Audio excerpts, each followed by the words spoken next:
Well, welcome to another chat with Tim, and we're talking about boundaries and trying to talk about it in a very practical way. And we've talked about you can't set boundaries till you know your needs, till you know your values. And now I want to switch to talking about when you get around to set a boundary, do you need to tell the person you're setting a boundary?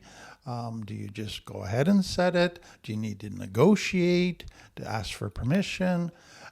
What are the guidelines? How do you work through all of that very, very complicated aspect of setting boundaries? And I think it's important to say up front that this is quite complex. It depends on the relationships. It depends on all kinds of different factors, which I want to get into. But the bottom line is this, is that not every boundary that you set needs to be explained or negotiated or asked permission or spoken. Sometimes you just set a boundary. Sometimes you set a boundary and in some occasions tell people, but you don't ask for permission. Other times you ask for permission. And so it's very important to realize that there's not just some simplistic rule that guides all of this. There's a number of factors, and that's really what I want to get into to help us really understand it. Because if you think of trying to set a boundary, let's say with a narcissist, you can try to set a boundary and let's say explain it to them, but then they're just going to twist what you say and try to manipulate you. They're going to see that opportunity of you explaining the boundary as giving them permission to now try to have some influence in getting what they want. And so sometimes with certain people, it's like, don't even say a thing, just do it. Or say it clearly, but don't invite discussion. It really depends on the relationship, on the person, on the circumstances. And that's what we want to get into. So let me give you some examples of boundaries that you could set, and you might choose to not say anything. They're just an unspoken boundary, or you might choose to say something. So, for example, let's say that every night you know that in order to kind of unwind from your day and get ready for a good sleep, you need to stop texting, answering emails, all of that by 9 o'clock. But there's a friend that just wants to keep texting you after 9 o'clock. So you have two options. You could just not respond, not say anything, and they're going to get pretty soon figure out that, they don't respond to texts after 9. Or you could say something very politely to them. It's just like, I don't take calls or respond to texts after 9 because it's my unwind time getting ready for bed. Either's fine. You really have to sort that out. Take another example. Let's say that you've had lots of kind of physical, sexual abuse in the past, or you just have this very big bubble. You don't like a lot of physical contact. You don't like people getting in your space. You don't like people getting too close to you. So you're standing at a social event. Somebody comes and stands really, really close to you, and you just get super uncomfortable. So you got two options. You could just take a step back. Or you could say, would you mind just giving me a little more space? Very politely, but both of them are boundaries. Both of them, you're setting a boundary. Another one, let's say that you'd kind of find that you share stuff with a friend, personal stuff, and that friend, you find out later, is gossiping some of it. And so you can either confront the friend and say, if I share stuff with you, I appreciate if you don't share it with anybody else, or else I'm not going to share. Or you could just stop sharing personal stuff. That's an option. Again, you have to sort that out based on the relationship. So then let's go to boundaries and get more specific that are just, you don't have to say anything. They're unspoken boundaries. So again, you have, let's say your mom, and she just calls you, and you've told her not to call you, but she just keeps calling you late at night, 5, 6, 7, 8, 10 times a day, and you are getting really tired of her not respecting your boundary. And so you just stop answering. You don't need to explain that. You don't need to justify it. You don't need to announce it, make a big deal out of it. you're just not going to answer her calls until she figures it out that this is your boundary and you're not going to give in on it. And so a person that's possibly abused previous boundaries, you just have to set the boundary. And part of that can be people that you've had a relationship with, and that relationship, they are taking advantage of you, or they're doing stuff that is starting to offend you, they're disrespecting you. And so it's like, you know what, I want less contact with them. I don't want to be as involved. So I need to pull back a little bit from them.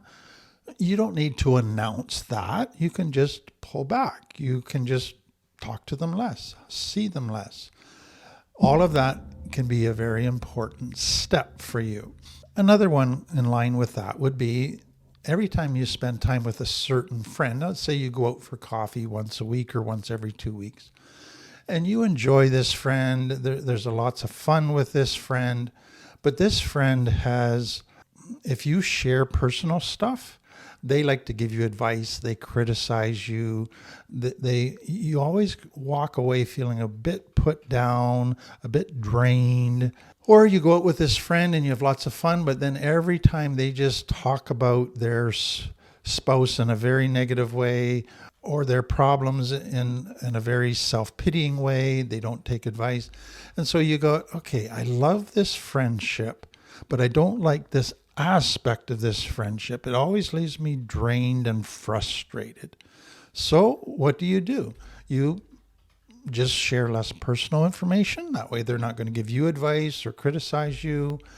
If they go to their topics that are very draining, where they just play the victim, you just switch the conversation to something else without saying a thing, silently have enforced a boundary, set a boundary. And that to me is important, because you're not trying to make a big deal out of this and like they're the bad guy. You enjoy the friendship. They got lots of good qualities, but we all have some weaknesses. You're just trying to protect your emotional energy. And so this is important to highlight right now. What we're talking about often with boundaries is not just what's healthy in a relationship, but about protecting ourselves. And when it comes to protecting our own self, our own safety, our own energy, often we don't need to announce that to other people. We don't need to give an explanation to other people. We don't need to say anything. We just need to do the things that will protect us. And that's what's happening in this case. So another one, and I've had this happen on a number of occasions where I would have a fellow employee who just loved to gossip, or who just loved to talk about certain topics that were very distasteful, very crude. And so every time they would come into the staff room or around the water cooler, they would start going on. And it was like, I could just feel my stomach drop. And it's like, I don't want to be around this. I don't want to act like I'm listening or laughing or agreeing. So I had a couple options. I could just say, got to get back to work, and leave, and leave the conversation, not make a big deal out of it, not confront. I don't want conflict. They can talk about whatever they want. I'm not the judge on that, but I need to protect me. Or I could try to change the topic. So those are the things that I had to learn how to do. But it's really important in those situations to realize it's all right for me to do that. I don't need to just sit and endure this person going on and on about stuff that's very offensive to me and very hurtful to me. I have options here. I can leave. I can change the topic. I don't need to make a big kerfluffle about it, but I can do some stuff. Now, the next one is very, very common, but I need to explain it. So let's say that you have a partner or a friend or a parent who is very emotionally unpredictable, dysregulated, up and down. So one day they're nice and smooth, and all of a sudden something triggers them and they're getting angry, they're getting pouty, they're getting very depressed and withdrawn. And in the past, that's really triggered you. And all of a sudden you are feeling dysregulated yourself. You're feeling you need to go in and rescue them. You need to make them feel better. You need to take care of their emotions. And you keep getting drawn into their web every time they get emotionally dysregulated. But then one day you realize, hey, their emotions aren't my problem. I don't need to respond to their emotions. I don't need to try to fix their emotions. So in this case, an understanding has taken place inside of you. You've begun to realize that I end here. That's where they begin, and that's not my responsibility. So when they get all dysregulated, I can just keep going on with my day. I can just go on and do something else. I can leave the room. It's not my problem. And so there's this shift in your awareness and understanding that now results in you being able not to get drawn into somebody else's stuff. And you maintain an internal boundary or detachment from them. The next one is a huge one for people in recovery, and it's around spending time with people. So it could be your family that wants you to spend all kinds of time with them each weekend, on the holidays. They want to phone you every day. It could be a friend that all of a sudden just wants to go out every night of the week with you or chat with you many times a day. On and on, all of that can happen. But what you begin to realize is it's starting to drain you to spend too much time in their company. They're not as healthy. There's so many things that they do that just drain on you. So what do you do? Do you make a big confrontation like they're the bad guy, I can't be around you as much? No, you can just spend less time with them. Just whether you have to say, sorry, I can only meet a couple times this week or once this week. I got other stuff that I need to attend to. But you begin to, without, again, a negative, confrontative, judgmental thing, just spend less time with the person. And that's to protect yourself. Another one that many people encounter is at work with colleagues in a professional environment. And then your colleague starts dumping on you all of their problems at home and their marriage, etc. And you feel like they're seeing you as a free counseling service. And you go, whoa, this is a professional environment. I'm not feeling comfortable sitting here at work listening to this person talk almost every day about what's the latest about what's happened at home. I don't mind kind of little updates once in a while about people and getting to know them, but this has gone beyond that. It's crossed some kind of professional, ethical boundary that I'm not comfortable with. And so what you can do, again, without making a confrontation, without trying to say that they're bad or wrong, is just make yourself less available, or they can start to share. You can just say, jump in and say, thanks and move on. But you can begin to do things to change the boundary so that this isn't now turning into a therapy session. Those are your options. Another one that many people deal with complex trauma is they begin to realize that within relationships, within families, you've basically been trained to fulfill a role. So let's say that you always kept the conversation going. You were this social mediator. You told stories, you asked questions, you came up with ideas about things to do. You were really the energy that kept the family together, that kept the family communicating, that made social events fun, that got everybody talking. That kind of got seen as your role. Or you have a friendship where you only get together if you phone and say, do you want to go out for coffee?